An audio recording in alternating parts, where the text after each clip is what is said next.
দেখবে কেন? বলেন আপনার বিবেক কি বলে? 60 বছরেও আল্লাহ চিনবার টাইম হয় নাই? 60 বছরেও আখিরাত চিনবার সময় হয় নাই? আর কখন, আর কতকাল?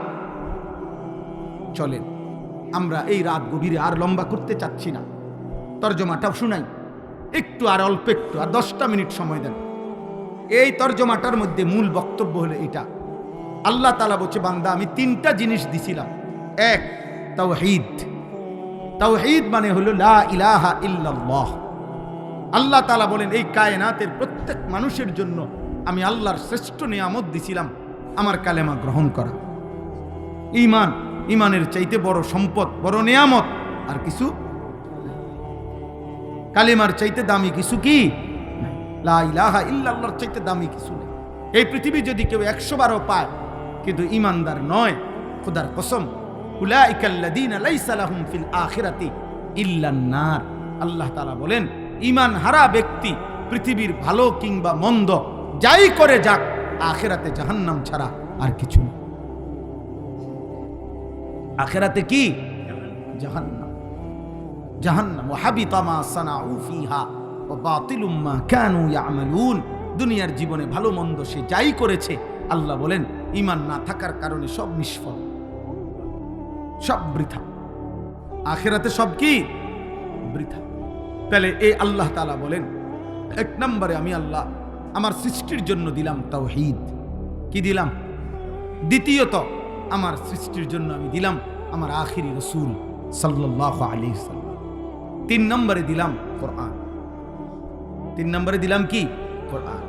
আল্লাহ তাআলা বলেন এই 3টির যেই কোনো একটিকে অস্বীকার করা, অবজ্ঞা করা, তুচ্ছ করা, ফেলে দেওয়া, নিজের জীবন থেকে বাদ দেওয়া, এটা যেন আমি আল্লাহর উপরে মিথ্যা অপবাদ দেওয়া, যে আমি সঠিক ব্যক্তিকে অনুসরণের জন্য দেই নাই, সঠিক কিতাব আমি দেই নাই, সে নিজের জন্য আমি আল্লাহর দেওয়াটা বাদ দিয়ে সে নিজের জন্য অন্য কিছু গ্রহণ করে নিছে। আল্লাহ বলেন ও যেন আমি আল্লাহর উপরে মিথ্যা অপবাদ দিল, যে আল্লাহ নবী হিসেবে আপনি যারে দিছেন ওনার চলাফেরা আমার ভাল লাগে না, আমার ভাল লাগে বেঈমানেরে। কিতাব হিসেবে আমগরে যেই কিতাব দিছেন এটার বিধিবিধান আমার ভাল লাগে না। লা ইলাহা ইল্লাল্লাহ হিসাবে যেই কালেমা দিছেন এটা মেনে নেওয়া আমার পছন্দ লাগে না। আল্লাহ বলেন এর চাইতে বড় জালেম এই আসমানের নিচে জমিনের উপর আর কেউ হইতে পারে। ওমান আযলামু মিম্মান ইফতারা আলাল্লাহি কাযিবা। তার চাইতে বড় জালেম আর কে হতে পারে যে আমি আল্লাহর ব্যাপারে মিথ্যা অপবাদ দেয়। মিথ্যা অপবাদ দেয়। মিথ্যা অপবাদ দেয় মানে 3 জিনিসে, তাওহীদে, রিসালাতে, কিতাবে, কোরআন। কোরআন কোনো কিছু প্রত্যাখ্যান করা কোরআনের কথা, তার মানে আপনি আল্লাহকে যেন বলতেছেন আপনি সঠিক দিতে পারেন না। নাউজুবিল্লাহ। নবীজির কোনো সুন্নাত, নবীজির কোনো তরিকা, কথাকে প্রত্যাখ্যান করা মানেই হলো আল্লাহ আপনি সঠিক ব্যক্তি আমাদের জন্য পাঠাইতে পারেন না। আর আল্লাহর কথাকে প্রত্যাখ্যান করা, তাওহীদকে, তার মানে হলো আল্লাহ আপনি আমাদেরকে সঠিক কালেমা দিতে পারেন নাই। এর চাইতে বড় জুলুম, এর চাইতে বড় পাপ আর কিছু হইতে পারে? আল্লাহ তাআলা বলেন, এবার শুনেন, তাইলে প্রত্যেকের কাছে বলি বাবা আল্লাহকে ভয় করেন, খামখেয়ালি করেন না। ছেলেরা বাবা তোমরাও খামখেয়ালি করো। প্রিয় ভাই, বারবার বলার সুযোগ তো নাও হয়, নাও হয়। হয়তো পৃথিবীর কেউ তোমারে মনে করলো না, বাবা মা সবাই থেকে তুমি ছুট্টা গেলা। অনেক ছেলে আছো, তোমাদের স্বাধীনতা ভোগ করতেছো তোমরা।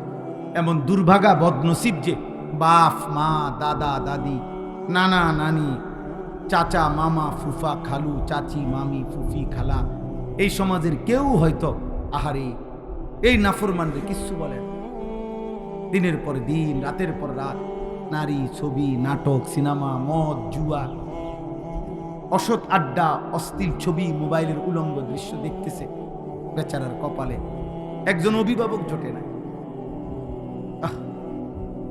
আলহামদুলিল্লাহ, আমার মা 75 বছর বয়স, আমার মা আজও একেবারে দুর্বল হয়ে গেছে, ছোট্ট হয়ে গেছে।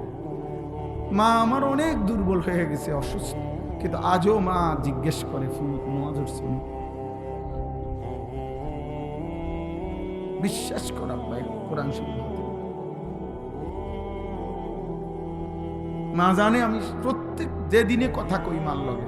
মা আমাদের ভাইদের বাসায় থাকে, কখনো আমার বাসায়, কখনো আমরা 5 ভাই, আলাদা আলাদা সংসার আছে সবাই।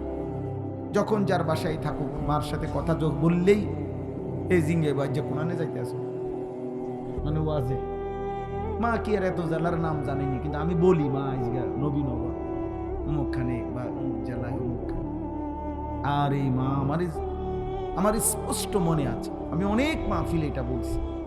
আমার মা জীবন নাম করে বলছে ফুত নামাজ উঠছ, আর মায় বলছে বারবার বলেন ফুত কত আনে ওয়াজে যাও, মানুষের লোকে চাইও টাকা পয়সা লইয়া ঝামেলা লইয়া। শতবার কইছে মায় আমার, হাজার বার চাইও। আল্লাহ আমার মা মাফ করুন, আল্লাহ সবার মাকে মাফ করুন। আমার আব্বা 43 বছর মসজিদে ইমামতি করছে, অভাবের সংসারে কোনোদিন আল্লাহর দিন থেকে এক চুল সরতে দেয় না। খুব মায়া লাগে আমার কাছে এটা, যে 365 দিনে এক বছরে একদিনও ফজরের নামাজ পড়ে নাই, পরে কেউ উঠাইল না। কিরে ভাই, এটা কেমন বদনসিব, এই কেমন কপাল নিয়ে পৃথিবীতে আইল যে একটা বছর চলে যাইতেছে, এভাবে রাত হইতেছে, ভোর হইতেছে, সকাল হইতেছে, শনিবার রবিবার, রবিবার সোমবার, একটা সপ্তাহ তার জীবন থেকে চলে যাচ্ছে। হায় হায় নাফরমানে একদিনও আল্লাহরে ফজরের নামাজে একটা সেজদা দেয়।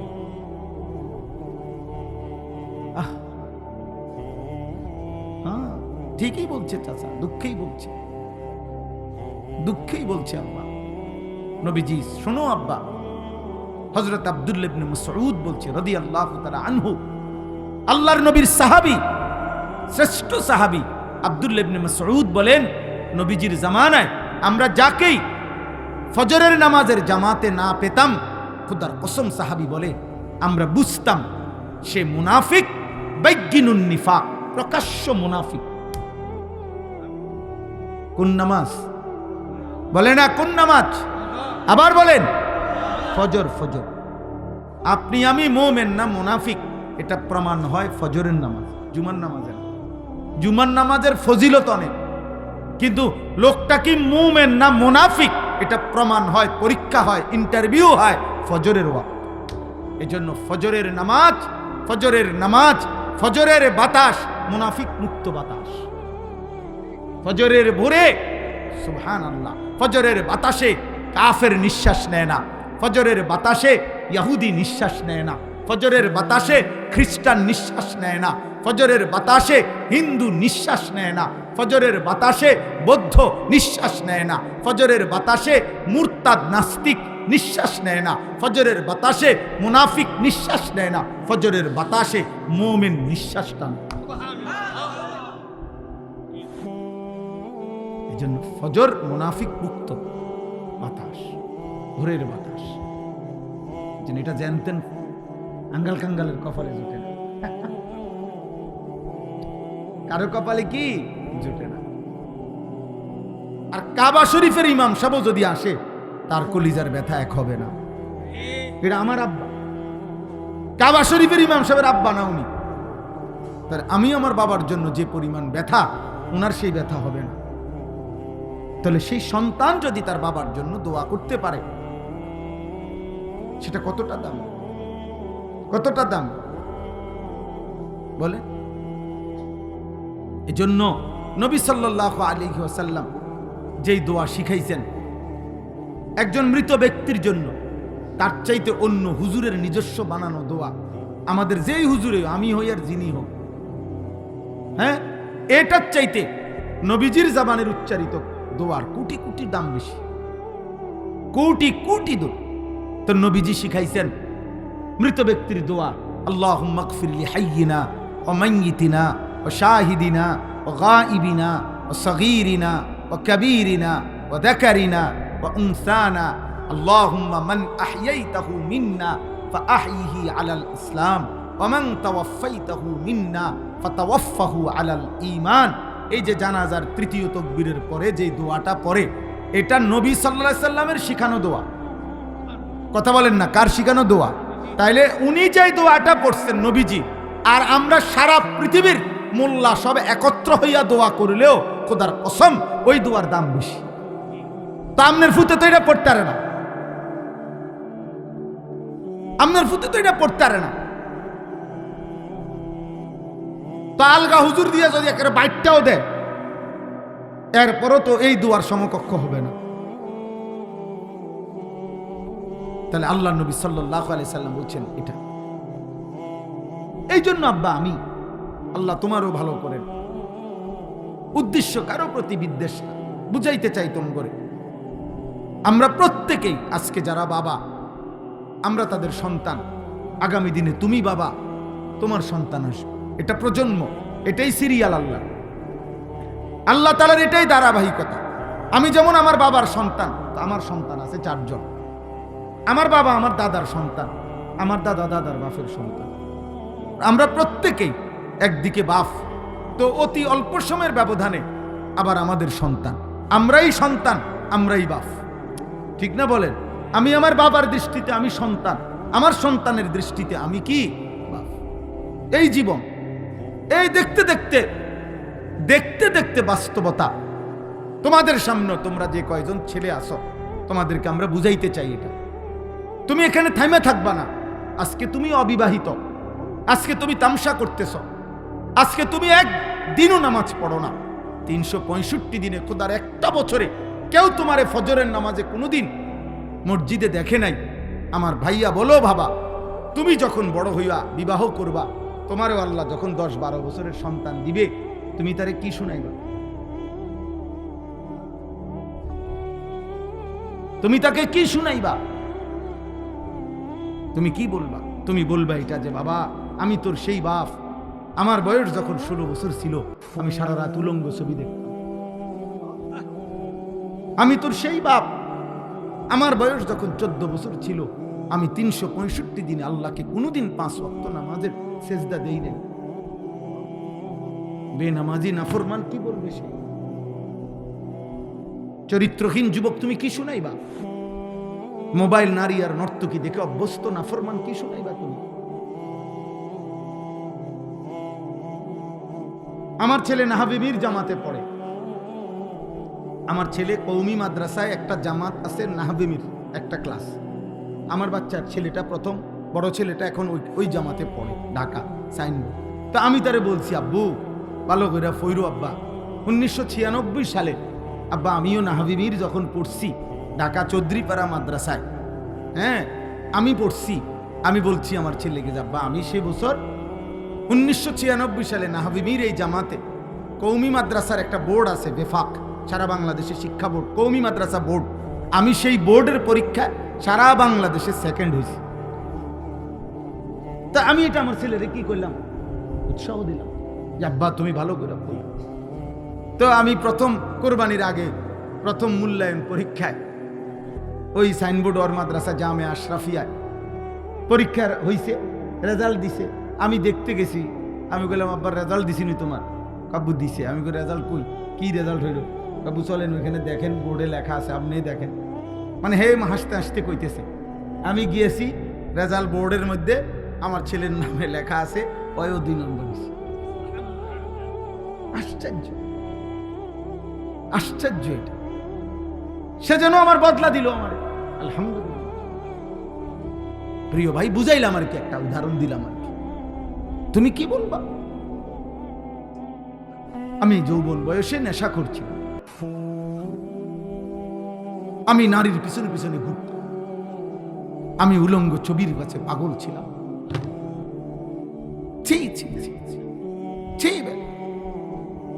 আফসোস, হায়াত পাইলে তো থামতে হবে। তো অচিরেই তোমার ঘর তোমারে লজ্জা দিবে। আমি একটু আগে বয়ানে বলছি, এই আগের বয়ানে এই কথাটা বলে আসছি।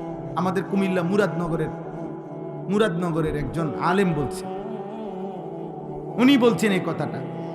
একটা লোক উনারে চোখের পানি ফেলে, ওনার পরিচিত লোক জানাইছে, ওনার মেয়েটা, ওই ভদ্রলোকের মেয়েটা আরেকটা ফুলার লগে বাইকে গেছে, চলে গেছে। ভদ্রলোক খুঁজতে খুঁজতে বহুত চেষ্টা করছে, ফিরাইতারে না। শেষ পর্যন্ত ওই ছেলের নামে মামলা করছে, কোর্ট মামলা দিছে। আর ওই মেয়েটা, তার মেয়ে ওই ভদ্রলোকের বাপের কাছে একটা চিঠি পাঠাইছে। ওই চিঠিতে লিখছে, বাবা একই আচরণ আপনিও তো করেছিলেন, আপনি তো আমার মাকে ভাগাইয়েই বিয়ে করছেন, খোদার কসম আমি এই কোরআন হাতে বললাম। তো সেই মেয়ে বলছে, বাবা যেই আচরণ আপনি করলেন এখন আমিও সেটা করাতে আমার বেলায় আইসা মামলা দিলেন কেন?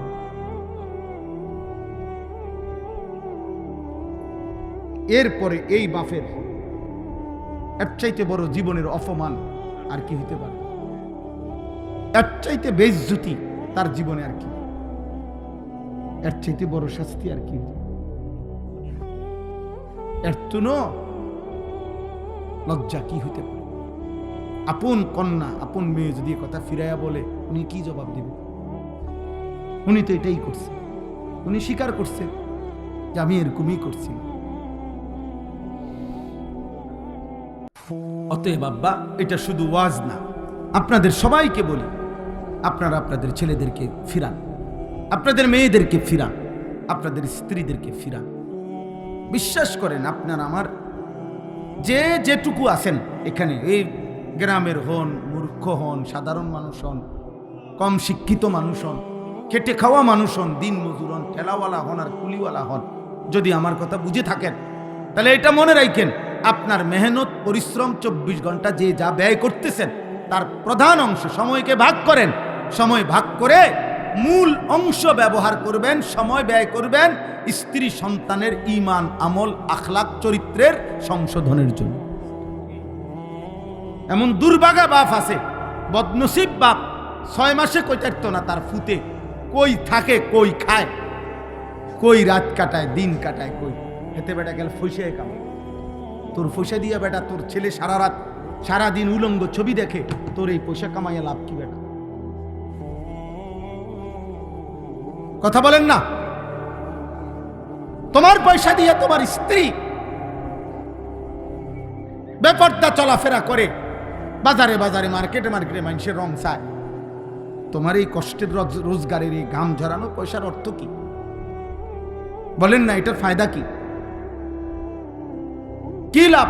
আপনি আপনার ছেলের চুলের দিকে তাকাইয়া জিজ্ঞেস করেন না কেন, তুই মুসলমানের বাচ্চা, তুই আমার সন্তান না বেঈমানের সন্তান? জিজ্ঞেস করেন না কেন? কথা বলেন মিয়া, আপনি বাপ হইলে জিজ্ঞেস করেন, তুই আর্জেন্টিনার বেঈমানের পুত নাকি আমার পুত? বেটা কথা বল বেটা, তুই ব্রাজিলের ওই বেঈমানের পুত না আমার পুত? বল বেটা, বলো, ছাপ জিজ্ঞাসা করো যে বেটা তুই, আমি তোর বাপ, আমার জীবনে দেখছ তুই তোর এমন গেঞ্জি গায়ে দিতে, তুই টাকাও দিলি কেন? বলেন না কেন? আমার জীবনে আমি একবার, আমার পুরা হায়াতে আমি জীবনে একবার, আমার বাপ বেঁচে থাকতে একবার একটা টুপি মাথায় দিছিলাম, টুপির মধ্যে 4টা ফুল ছিল রঙিন, অন্য কালারের, এটাই, অন্য কিছু না। না জায়েজ না, রঙিন টুপি পরা না জায়েজ, হারাম না, কিন্তু আমার আব্বা টুপি খোলায় ফেলছে। বলছে, পুত, আব্বাই জীবনে কোনোদিন সাদা টুপি সারা মাথার দিছি না। এটা আমার বাপের কথা যে আফুত টুপিটা খুলে না, আর কোনোদিন পড়ি নাই বাপ, আর জীবনে কোনোদিন পড়ি নাই। বাপে নজর রাখছে। একটা এমব্রয়ডারিওয়ালা পাঞ্জাবি, এমব্রয়ডারি মানে এই যে বুতামের এদিক দিয়া ডিজাইন করা আর ফুল করা, ছাত্র জীবনে একবার জীবনে গাও দিছিলাম। আসরের নামাজের পরে পড়ছি, বড় ভাই দেখছে রোমের থেকে, বড় ভাই ডাক দিছে, আনিছে দিঘা, আসছি ভাইয়ের কাছে, একটা টান দিয়া পাঞ্জাবিটা গায়ের মধ্যে রাখা সিরা টুকরা টুকরা করে ফেলাই দিছে। বলছে, এটা গাও দিলি গা। আজকে আলহামদুলিল্লাহ আমি আল্লাহর সাক্ষী রেখে বলতে পারি, 22 বছর আগে যারা আমারে দেখছে ওয়াজে, সেদিন আমি যেরকম পাঞ্জাবি পড়তাম, আজও আমি এই পাঞ্জাবি পড়ি। কিন্তু সামর্থ্য বাড়ছে আগের চাইতে এখন, আলহামদুলিল্লাহ। এখন কি বাড়ছে? আমার সামর্থ্য বাড়ছে, আর্থিক সামর্থ্য বাড়ছে। এখন ইচ্ছা করলে আমি আরো ফ্যাশনেবল জামা গায়ে দিতে পারি। কিন্তু আমি ব্রাহ্মণবাড়িয়া দারুল আরকাম মাদ্রাসার ছাত্র, আমার উস্তাদে মোহতারাম আল্লামা শেখ সাজিদুর রহমান সারা পৃথিবীর হাজারো লক্ষ কোটি উম্মতি মুসলিমার সম্মানিত মানুষ তিনি। আমাদের হেফাজতে ইসলাম বাংলাদেশের মহাসচিব, এদেশের হাজারো আলেমের উস্তাদ। উনি আমার সরাসরি উস্তাদ, আমার মুরব্বী উনি। ওই ছোটবেলায় আমি 1994 সালে দারুল আরকাম মাদ্রাসায় প্রথম বছর আমি ছাত্র, আমরা সর্বপ্রথম আমাদেরকে দিয়ে দারুল আরকাম মাদ্রাসা চালু হয়েছে, মানে আমরা প্রথম বেসের ছাত্র। ওই যে ওনারে দেখছি এই টাকনুর উপর পর্যন্ত জুব্বা পড়ে, আজও এই জুব্বা পড়ে, এটা হুজুরের থেকে দেখা। আর কোনোদিন অন্য জামা গায়ে দেয়নি, অন্য পাঞ্জাবি না জায়েজ না, কিন্তু বলার উদ্দেশ্য হলো একজনকে দেখে শিখছি এক আল্লাহওয়ালার কাছ থেকে। তোমরা কার থেকে নিছো বলো বাবা, চুলটা কার থেকে নিলাম? নবী সাল্লাল্লাহু আলাইহি সাল্লামের আপন চাচাতো ভাই, আপনারা শুনেন, মুতার যুদ্ধে, একটি যুদ্ধ হয়েছে নবীজির জামানায়। 3 জন সাহাবী যাদেরকে নবীজি সেনাপতি বানাইছিলেন, ওই যুদ্ধে 3 জন সাহাবী পরপর ওই যুদ্ধে শহীদ হয়ে গেছেন, এবং অত্যন্ত মারাত্মক বিভীষিকাময় একটি যুদ্ধ। তো ওই যুদ্ধের 2 নম্বর সেনাপতির নাম ছিল জাফর ইবনে আবি তালেব, নবীজির আপন চাচতো ভাই। আবু তালেব নবীর চাচা না, নাম শুনছেন না আবু তালেবের? এ আবু তালেবের ছেলে, মানে হযরতে আলীর ভাই। আলী রাদিয়াল্লাহু তাআলা আনহু তো আবু তালেবের ছেলে। এই জাফর ইবনে আবি তালেব আলী রাদিয়াল্লাহু তাআলা আনহুর ভাই, আর কি উনি বড় ভাই জাফর। উনিও ওই যুদ্ধের 2য় সেনাপতি ছিলেন। উনি শাহাদাত বরণ করছেন, যুদ্ধের ময়দানে শহীদ হয়ে গেছেন। আল্লাহর নবী সাল্লাল্লাহু আলাইহি সাল্লাম মদিনায় বসে তখন কাঁদতেছিলেন, সাহাবাদেরকে বলছেন, সাহাবারা, আমার জাফর, আমার আপন চাচাতো ভাই, এইমাত্র শহীদ হয়ে গেল। তো ওনার শাহাদাতের ঘটনা খুব মারাত্মক, মানে কলিজা কাঁইপা ওঠার মতো ঘটনা। ওনার শহীদ হওয়ার ঘটনা, যুদ্ধের ময়দানে ওনার দুশ্মনে প্রথম ডান হাতটা কেটে ফেলে দিছে। উনি সেনাপতি, তো উনি পতাকা বাম হাতে নিছে, বাম হাতে কোপ দিয়া কাইটা ফেলছে। উনি এই শুধু যেতটুকু বাজু ছিল 2 হাতের বাইকি, এটা দিয়া দাঁতের মধ্যে কামড়াইয়া ইসলামের পতাকা উঁচা করে রাখছে। কিতাবে আছে উনি আপনার গর্দান, ওনার কল্লা বেঈমান কোপ দিয়ে আলাদা করে ফেলছে, কিন্তু কল্লা আলাদা অবস্থায়ও ওনার এই মুখ থেকে এই পতাকাটা দাঁত থেকে টাইমছে, তারা খুলতে পারে না, কোনোভাবে খুলতে পারে না। শেষ 3য় নম্বর সেনাপতি ছিলেন আব্দুল্লাহ ইবনে রাওয়াহা রাদিয়াল্লাহু তাআলা আনহু। এই সাহাবীকে জলদি যখন খবর দিছে যে জাফর শহীদ হয়ে গেছে, তুমি 3য় সেনাপতি, নবীজির ঘোষণা, কাজে তুমি গিয়া পতাকা নাও। এই আব্দুল্লাহ ইবনে রাওয়াহা উনি কাছে গিয়ে আল্লাহর কুদরত, এই লাশের সামনে, ওই খণ্ডিত মাথার সামনে দাঁড়াইয়া বলছে, জাফর পতাকা দাও। আমি আব্দুল্লাহ ইবনে রাওয়াহা তো পতাকা ছেড়ে দিছি। এমন মানে এমন লোমহর্ষক ঘটনা, আল্লাহর কুদরতে এবার ওনার দাঁত কি খুলে ফেলছে উনি। তো এই সাহাবী, দেখো ভাই, ছেলেরা তোমাদেরকে বুঝাইতে চাচ্ছি কোন কথাটা, দেখো এমন করুণ মৃত্যু যার হইল, শহীদ হইলেন। এই নবীজি তখন মদিনায় বসে কাঁদতেছিলেন যে সাহাবীরা, আমার জাফর শহীদ হয়ে গেছে, আমার জাফরের 2 হাত কাইটা ফেলে দিছে। নবীজি এই জন্য বলছে যে আল্লাহ তাআলা জান্নাতে আমার জাফরকে 2টা আলাদা ডানা হাত আল্লাহ কুদরতি লাগায় দিছে। তো নবীজি তখন সাহাবীদেরকে বললেন, চলো আমার জাফরের বাড়িতে চলো, তার স্ত্রী কন্যাদেরকে সান্ত্বনা দিয়ে আসি। উনি শহীদ হয়েছে না, তো ওনার বাড়িতে গেছে নবী নিজে, গিয়া দেখছে, ওনার সান্ত্বনা দিছে, সবাই শুনাইছে, কাঁদতেছে, নিজেও সান্ত্বনা দিছে। তো ওই দিন, যেদিন শহীদ হয়েছে, আজকে বাবা শহীদ হয়েছে যুদ্ধের ময়দানে। ওনার 3টা ছেলে ছিল তখন, হযরত জাফরের 3 জন ছেলে।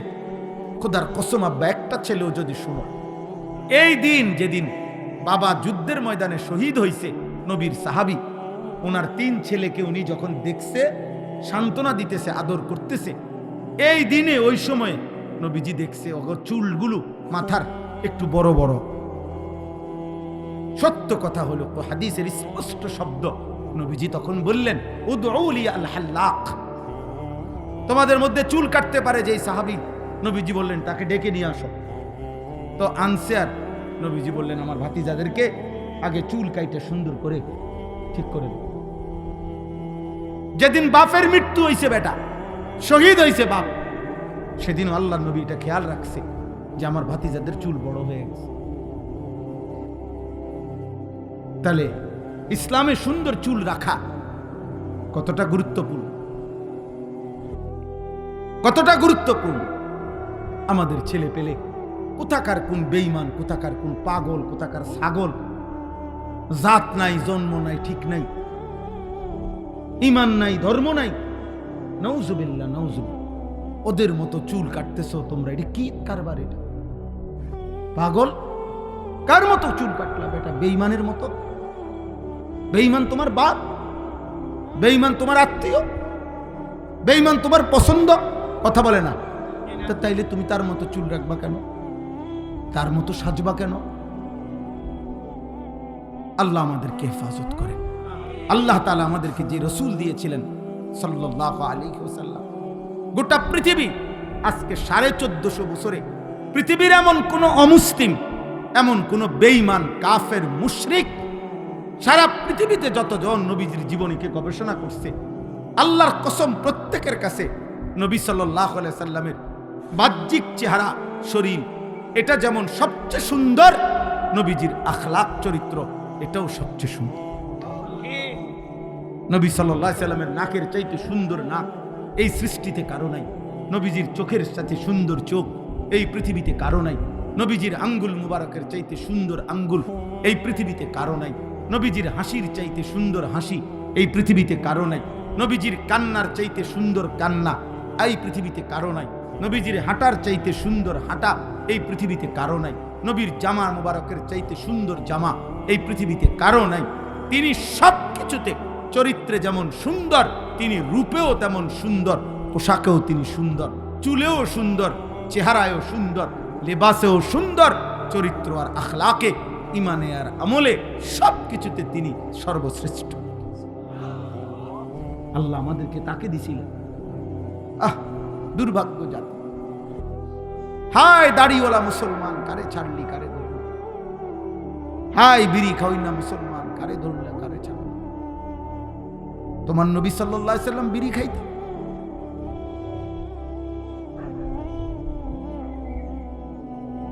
আপনার নবী সাল্লাল্লাহু আলাইহি সাল্লামের মুখে দুর্গন্ধ ছিল? নবী সাল্লাল্লাহু আলাইহি ওয়াসাল্লাম দাড়ি কাটতেন? বলেন, এমন নবী ছেড়ে দিলাম কেন? কি কারণ? এমন রাসূল ছেড়ে দিলাম কেন? এক সাহাবী, আমরা হাদিসে আছে, রবিআ ইবনে কাব আল আসলামী রাদিয়াল্লাহু তাআলা আনহু, এক সাহাবী, অল্প বয়সী ছিলেন, কিশোর। তো একদিন নবী সাল্লাল্লাহু আলাইহি সাল্লাম ইস্তেনজা করে বের হইছে। তো নবীজির জন্য অজুর পানি, মেসওয়াক, এগুলা সব উনি আগায়া দিছে, নবীজির জন্য আগায়া দিছে, আর নবীজি খুব খুশি হয়েছে।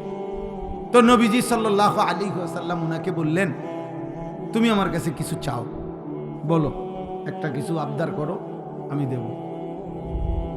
এই সাহাবী খুশি হয়ে গেছে, খুশি হয়ে বলতেছে, আজকে নবীর মনটা ভালো, আমারে একাকি কইছে কিছু চাইতাম, তো এমন একটা চাওয়া চাইছে।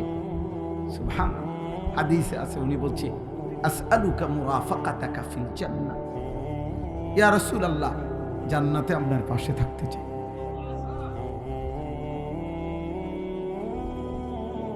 নবীজি বললেন, আওয়া গায়রে যালিক, অন্য কিছু চাও, এটা না। সাহাবী বলতেছেন, হুয়া যাক, ইয়া রাসূলুল্লাহ, আপনি বলছেন, আমিও চাইছি, দিলে এটাই, আনলে তো বাদ,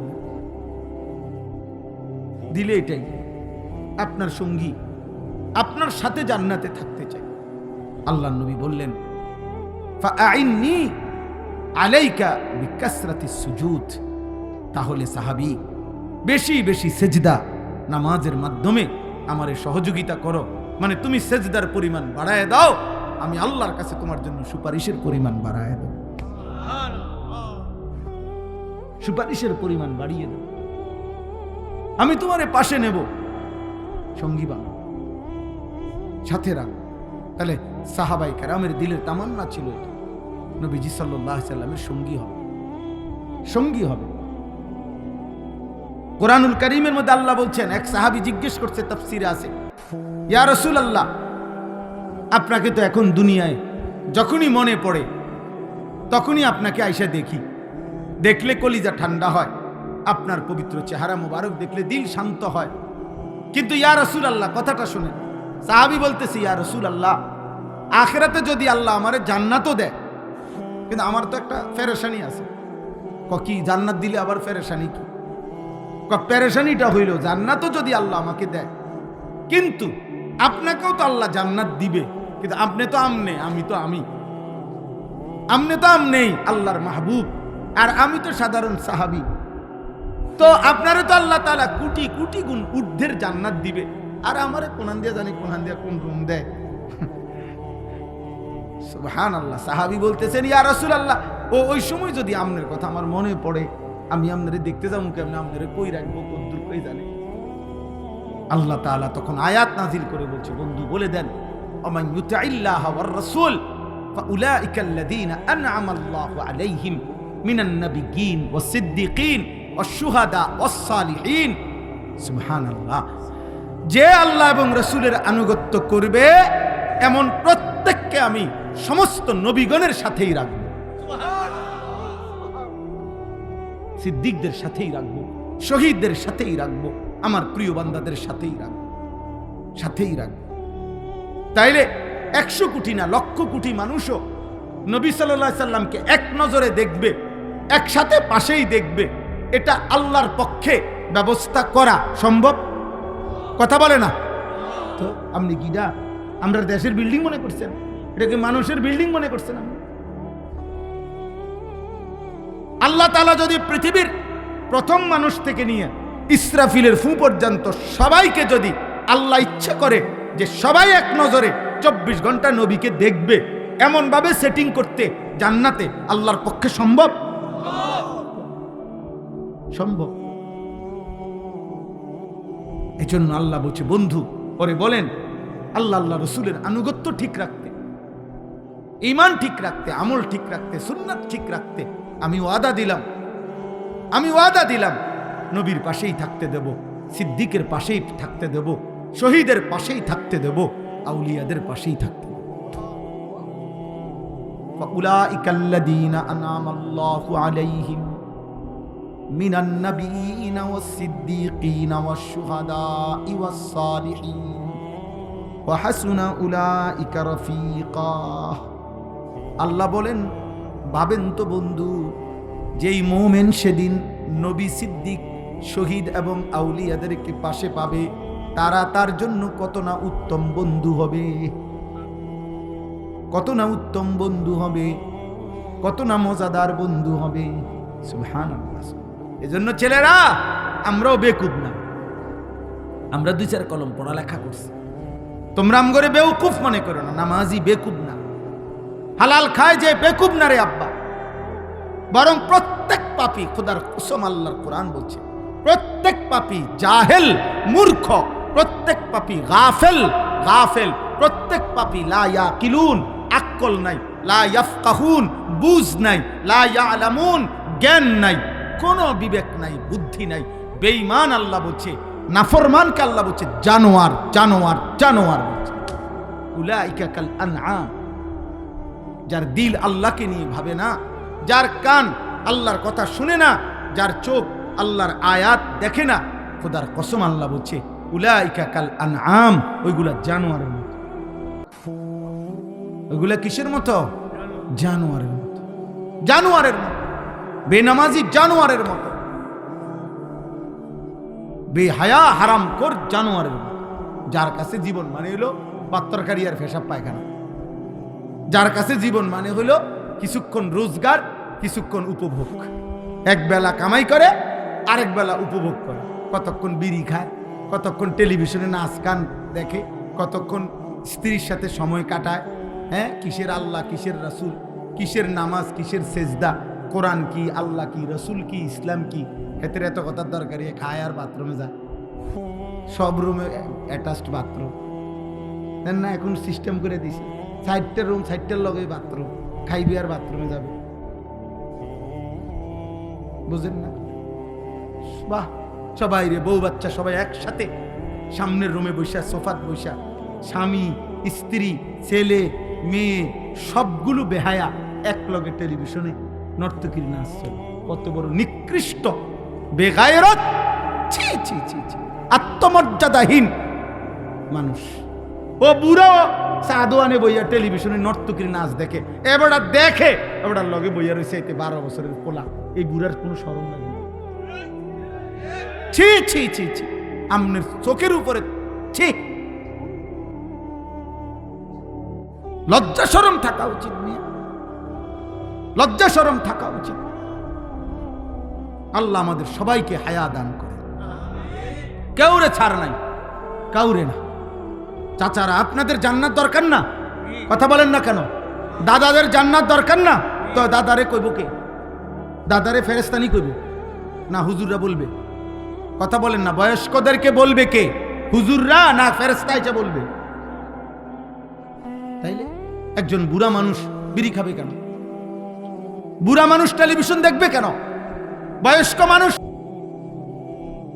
ওই যে হাকিম আজমল শাহ ছিল, ভারতীয় উপমহাদেশের বিখ্যাত হাকিম কবিরাজ আগের দিনের, ওনার বিখ্যাত বাণী আছে, দিন কি 42 রাত কি 40 সুবহ শাম কি হাওয়া লাখো রুপিয়া কি দাওয়া। হাকিম আজমল শাহ নে কাহা। দিনের বেলা দুপুরে খানা খাইয়া একটু বিশ্রাম করা, রাত্রিবেলা একটু খানা খাইয়া কয়েক কদম 40 কদম হাঁটা, আর সকাল সন্ধ্যার বাতাস শরীরে লাগানো লক্ষ টাকার ওষুধের চাইতে দাম। লাখো রুপিয়া কি দাওয়া। হাকিম আজমল শাহ নে কাহা। ভোরের বাতাস দাম। চলো নিয়ত করি, ফজরের নামাজ পড়বো ইনশাআল্লাহ। ছেলেরা বলো ভাই ইনশাআল্লাহ, দিল থেকে বলো আব্বা ইনশাআল্লাহ। তুমি নওজোয়ান, তুমি পারবা না কেন? তুমি, তোমার শরীরে পূর্ণ শক্তি আছে, তুমি পারবা না কেন আব্বা? তুমি মুসলমান বাবা, ভুলে গেলা কেন? মা ভুলে গেলেও আল্লাহ তো ছাড়বে না। বাবা যদি ভুলেও যায় তোমারে, আল্লাহ তো ছাড়বে না। এই সমাজের কেউ মনে করলো না তোমারে, কিন্তু আল্লাহ তো ছাড়বে না রে আব্বা। আল্লাহ ছেড়ে দিবে ভাই? তো তাহলে তো তুমি আল্লাহ থেকে ছুটবা কেমন? আল্লাহ তাআলা বলেন, উলাইকা ইউরাদুনা আলা রাব্বিহিম। সেদিন হাসরের ময়দানে একটা একটা নাফরমান জালেম আমার তাওহীদকে যে প্রত্যাখ্যান করেছে, আমার রসুলকে যে প্রত্যাখ্যান করেছে, আমার কোরআনকে যে প্রত্যাখ্যান করেছে, এমন নাফরমানকে একজন একজন করে আমি আল্লাহর সামনে এনে পেশ করা হবে। আয়াকুলুল আশহাদ হাউলাইল্লাযীনা কাযাবু আলা রাব্বিহিম।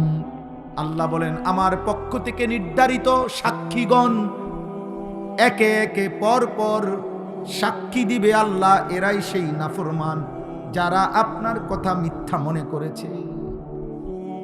5টা সাক্ষী আমাদের প্রত্যেকের বিরুদ্ধে, আমাদের প্রত্যেকের পাপের বিরুদ্ধে 5টা সাক্ষী। কয়টা? 1 নাম্বার, এই বাম কাদের ফেরেশতা। এই ফেরেশতা প্রথম আল্লাহর কাছে সাক্ষী দিবে জবান দিয়া, আল্লাহ এই নাফরমান এই করেছে। 2 আমলনামা, ওই যে লিখিত যে খাতাটা ফেরেশতারা লিখছে, যেটা ডান কাঁধে বাম কাঁধের ফেরেশতা লেখে কিনা, এই লিখিত খাতা, ফাইল, আমলনামা 2টা। 3 নাম্বার আমাদের অঙ্গ প্রত্যঙ্গ, আমাদের হাত পা চোখ নাক কান, নিজের অঙ্গই নিজের বিরুদ্ধে সাক্ষ্য দিবে।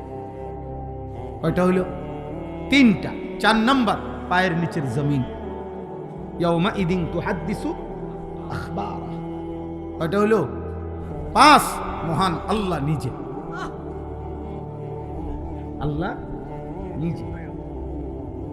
কয়টা হইল? আইনাল মাফার। আল্লাহ তখন জিজ্ঞেস করবে, বান্দা এখন পালাবে কোথায়? হ্যাঁ, বান্দা শোনো, ফেরেশতা কি বলে, আমলনামায় দেখো কি লেখা। শোনো তোমার অঙ্গ প্রত্যঙ্গ, তোমার শরীর কি বলে। শোনো পায়ের নিচের জমিন কি বলে। আর শোনো আমি কি বলি।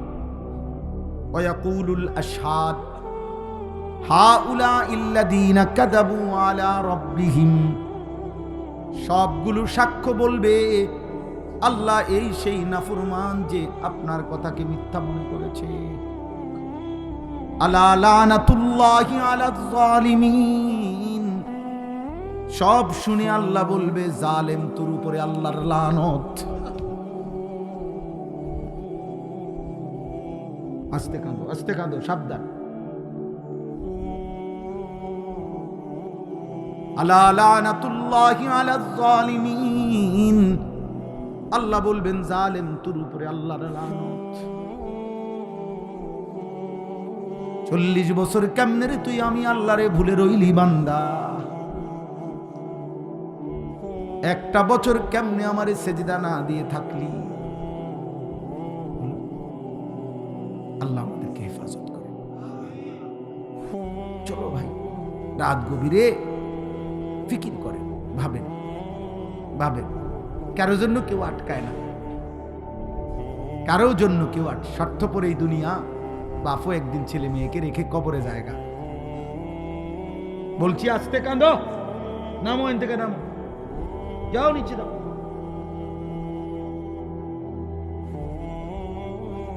তাইলে এই স্বার্থপর দুনিয়া একদিন বাপও সন্তানকে রেখে চলে যায়, মাও রেখে চলে যায়। এই দুনিয়া, এটাই আব্বা দুনিয়া। দুনিয়া কারোর জন্য কেউ আটকাবে না, আল্লাহর সামনের থেকে দৌড় দিবা কেমন বলো না ভাই। কোরআন শরীফে আছে নাফরমান চিৎকার দিবে হাসরের ময়দানে, মা আগনা আন্নি মালিয়া, হায় আমার সম্পদ কাজে আসলো না। হালাকা আন্নি সুলতানিয়া, আহা আমার ক্ষমতা শক্তি আজ আমার থেকে হারিয়ে গেল। এভাবে চিৎকার দিবে আর আবল তাবল বকবে। কোরআন শরীফে আছে সূরা আল হাক্কার। এই তখন আল্লাহ বলবে, যখন পাপী ভয়ে এরকম আবল তাবল বলবে, আল্লাহর ফেরেশতাকে আল্লাহ বলবে খুজুহু ফাগুল্লু, এই ফেরেশতা তারে ধর, ধর তারে বাঁধে। ফাগুল্লু অর্থ আপনি জিজ্ঞেস করেন আল, অর্থ হলো তারে বেঁধে ফেল, বাঁধে, টাইট করে বাঁধে।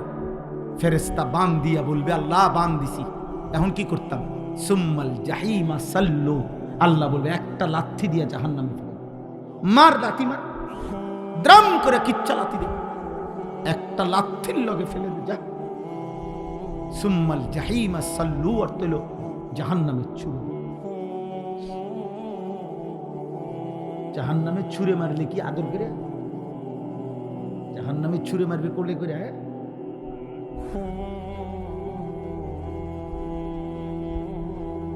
খুজুহু ফাগুল্লুহ সুম্মাল জাহিমা সাল্লু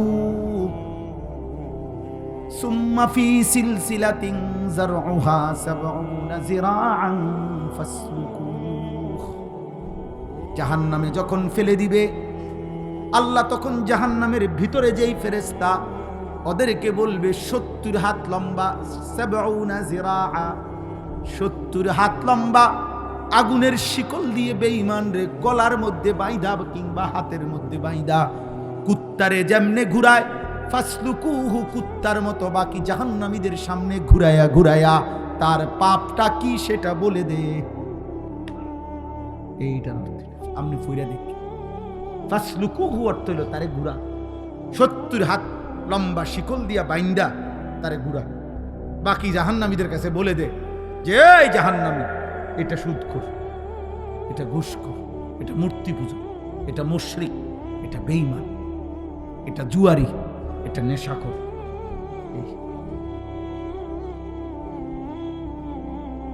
আল্লাহ উনি এখন ভাবছে দুর্বল মানুষ, আমরা ভিতরে এখন অনুভূতি, কথা তো মারাত্মক। হ্যাঁ, আল্লাহ মাফ করবে। আজকের দুর্বলরাই হয়তো একদিন সেদিন দেখবেন জান্নাতের বাদশা। আপনি যারে অন্ধ মনে করছিলেন, আপনি যারে বোবা মনে করছিলেন, আমি যারে পাগল মনে করছিলাম, আমি যারে প্রতিবন্ধী মনে করছিলাম, বেচারা তো দুনিয়ায় গুনাহ কম। গুনাহ কম না, গুনার সুযোগ পাইছে কইছে তো হেদো ওইখানে সবার আগে বাঁচতে যাব। আর আমরা বেশি চালাকরা তো হিসাব দিতে দিতে জীবন শেষ, ঠিক না? হ্যাঁ, আল্লাহ আমাকে মাফ করে দেন। আল্লাযীনা ইয়াসুদ্দুনা আন সাবিলিল্লাহ, এই আল্লাহ বলেন কেন আমি লানত দিলাম জালেমের উপরে? এজন্য কয় যে এই জালেম নিজেও আমার পথে চলে নাই, আর আমার যে বান্দারা চলতে চাইছিল তাদেরকেও সে বাধাগ্রস্ত করছে। আরে বেটা হয়তো কইছিল ও নামাজটা কুদ্দুর ফিরে, আরে বাপরে কি তো আব্দুল কাদের জিলানি না, নতুনে না বাপ লইছে লাগো, চিনি না তোমার এই সিটারের হদ্দার। এই একটা কইয়া হেরে কি করে দিল, শরম দিয়া দিল, বুঝেন নাই কথা? মস্কারি করে তারে, বেচারা হয়তো চাইছিল বন্ধু নামের শয়তান সমবয়সী অথবা এরকম কেউ একজন ওরে একটা টিটকারি দিয়া, আরে বাপরে হাতে ভালো হয়ে যাবে, দেখতাম না কয়দিন, বুঝছেন নি কথা? ও নতুন বুজুর্গ হয়েছে, ও এই যে এই মানে একটা বাজে কথা বলে আহারে বেচারারে কি করে দিল। আল্লাহ বলেন ওই জালেমের উপরে, এই যেই জালেম অন্যকে আমি আল্লাহর পথে চলতে বাধা দেয় তার উপরে আল্লাহর লানত। 2 ওয়ায়াবগুনাহা ইওয়াজা, যে কথায় কথায় আমার দ্বীন ধর্ম, আমার শরীয়ত, আমার বিধান, আমার কোরআনে ভুল বক্রতা ত্রুটি তালাশ করে, তার উপরে লানত। আমল তো করে না, আরো উল্টা যুক্তি দেয়, আও গো মাইতো না চাই, কত হুজুরে দেখছি উল্টা পাল্টা, এই শেষ হ্যাঁ বটা। এই জন্য আও রাখো, হুজুরে একটা ফেস লাগাই রাখছে দেশটার ভিতরে, 12 রকম হুজুর 13 রকম কথা কয়, আমরা কোন দিকে যাব? হ্যাঁ, আমাগো ফেসে পড়ে যায় ওটা 40 বছর বিড়ি খায়, আমরা ফেসে কাকা যায় 30 বছর সুদ খায়, আমরা ফেসে পড়ে, আমরা হুজুরের ফেসে পড়ে, উনি আজকে 60 বছরও চা দোকানে নর্তকীর নাচ দেখে, আমরা ফেসের কারণ। হ্যাঁ, গপ মারেন, হ্যাঁ গপ ছুড়ে এলেন, ফাইজলামি দুনিয়ায় মস্কারি করে, সাদওয়ানের কথা, আসরের মাঠ সাদওয়ান, কথা বলেন না, আসরের মাঠ সাদওয়ান। তো এমন কথা বলেন না, লোক নাই, বুঝছেন?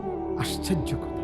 আপনি মনেই করেন ওয়ালাউ ফারজান, আমি মেনে নিলাম কোন একজন হুজুরের কোন ত্রুটি আছে, 100 বার হতেই পারে, এটা দুনিয়া, এটা জান্নাত না, কথা বুঝছেন না? কিন্তু মনে করেন আমার চোখের সামনের ব্যক্তি আগুনেই পড়ে গেল, তো এরপরে আর আমি থেকে লাভ কি? আমিও আগুনে পড়ে যাই, কথা বলেন না? তো ধরে নেন একেবারে বাস্তব প্রকাশ্য 100 সত্য যে এই হুজুরটা একটা ভুলের মধ্যে আছে, তারপরও আপনি বুঝতেছেন এটা ভুল, আপনি বুঝতেছেন এটা হুজুরের পাপ, আপনি বুঝতেছেন এটা হুজুরের অপরাধ, তো তারপরও কি আপনি এটা করবেন? তো তাহলে এই যুক্তি দেখাইলে লাভ হইব কোনো? হুজুরের বিচার তো আল্লাহ করবে, আপনার বিচারও তো আল্লাহ করবে, কথা বলেন না? কোন হুজুর হাসরের মাঠে দাঁড়াইতে হবে না, হুজুরের কোনো বিচার আচার নাই, হুজুরের আমল নামা নাই, তো তাহলে আপনি এই কথা বলিয়া কি বুঝাইতে চাইছেন? আপনি নিজের অবৈধ কাজ, নিজের গুনাহকে বৈধতা দিতে চাচ্ছেন? অন্য কেউ 100 না 100 কোটি মানুষও যদি পাপ করে, এই বলে কি আপনার পাপও পাপ বৈধ হয়ে গেল? আল্লাহ আমাদেরকে বুঝ দান করে। অতএব খামখেয়ালি করা যাবে, আখেরাত নিয়ে খামখেয়ালি না, আখেরাত নিয়ে খামখেয়ালি না।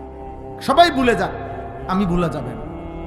আমার বউ বাচ্চা জি ফুত গোটা দুনিয়া আল্লাহর নাফরমানি করুক, আমি কারোর লগে পারলাম না বলতেছি, কিন্তু ফিরাইতে পারলাম না, তবুও আমি বলা দরকার বলবো, কিন্তু আমি আমার নিজেকে ভোলা যাবে না।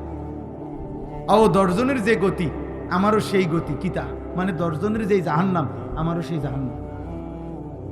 তো এটা নি কথা, সবখানি বুঝি সব কথা লাগাই দিল। অহুম বিল আখিরাতি হুম কাফিরুন। এই শেষ কথা হইল, আল্লাহ তাআলা বলেন, এক নাম্বার, তাওহীদকে যে অবজ্ঞা করে, রাসূলকে যে অবজ্ঞা করে, আল্লাহর কোরআনকে যে অবজ্ঞা করে, কোন বান্দাকে যে আল্লাহর পথে চলতে বাধা দেয়, দ্বীন শরীয়তের মধ্যে যে ভুল তালাশ করে, এই সবটার কারণ একসাথে হলো অহুম বিল আখিরাতি হুম কাফিরুন। মূলত এই মানুষগুলো আখিরাতকে অস্বীকার করে, আখিরাতকে তাদের দিল দিয়ে আসলে মানে না, এই জন্য এত জঘন্য পাপ করে। এই জন্য আমি আল্লাহর লানত তার উপর। যার হৃদয়ে আখিরাত আছে সে মস্কারি করে না। আপনি কথা বুঝেন না? এটা কোনো একটা কি মুয়া না, এটা কোনো মামুর বাড়ির ফাইজলামি না, এটা কোনো আপনার গল্প গুজব না। অতএব যদি আখিরাত সত্য সত্য কেউ বিশ্বাস করে, ভয় করে, তা এটাই বাস্তব, এটাই সত্য যে এই সমাজের যে যাই করুক আমারে আল্লাহর পথে চলতে হবে, কারণ আমি ইয়াকিন করি আখিরাত আছে। আখিরাত আছে, আখিরাত হবে। কাজেই এই সমাজের বাকি সব উল্টে যাক, আমি আল্লাহর পথে থাকব। আল্লাহ তৌফিক দান করেন। নবীজি হযরত হুযাইফা, নবীর সাহাবী, উনাকে এটা বলছিলেন। একজন সাহাবীর নাম আছে হুযাইফা। নবীজি বলছেন, হুযাইফা, জীবনের পথে যদি চলতে কোনোদিন এমন হয় একটা লোক আর তোমার সাথে নাই আল্লাহর পথে চলার জন্য, তো নবীজি বলছে প্রয়োজনে গাছের শিকড় কামড়াইয়া তুমি একা আল্লাহর দ্বীনের উপরে থেকো। ওয়ালাউ আনতা আদা বিআসলি শাজারাতিন হাত্তা ইউদরিকাকাল মাউত ওয়া আনতা আলা যালিক। প্রয়োজনে মৃত্যু পর্যন্ত গাছের গোড়ালি শিকড় কামড়াইয়া ধরে রাখবা, তো তুমি আল্লাহর দ্বীনের উপরে একাই থাকবে। সাহাবীকে বলে গেছে। অতএব এই নয় কি করবো হুজুর, কন দ সবে দ বুঝি দ, জিভুতের লেগা পারি না, বৌজির লেগা পারি না, সংসারের বেজালে পারি, এসব ফাঁকনা কথা আমি সাদোয়ানে কইেন, হাসরের ময়দানে কইেন, টাঙ্গাইয়া ফিটবো একবারে আড্ডির বিরাগারি ঘুলা লাগবে। বুঝছেন? মস্কারি করেন, কবরে গেলে বুঝবে।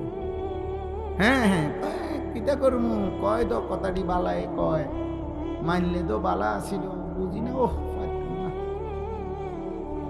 ফাইজলামি করে।